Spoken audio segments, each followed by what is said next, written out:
使徒行传16章第9节到15节。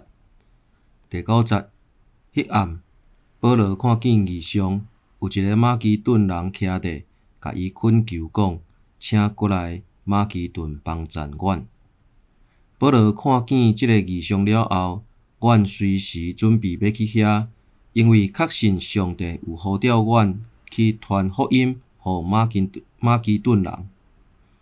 阮对特罗亚开船，直直开去撒摩德拉，隔日到尼阿波里。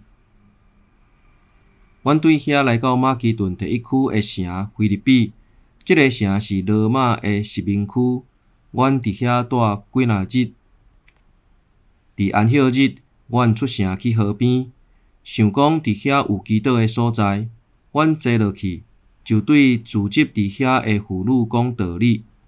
有一个卖紫色布的吹雅吹蜡的妇女，名叫做吕底亚，是敬畏上帝的人。伊嘛来听，主开伊的心，互伊专心听保罗所讲的话。伊甲全家拢受洗礼。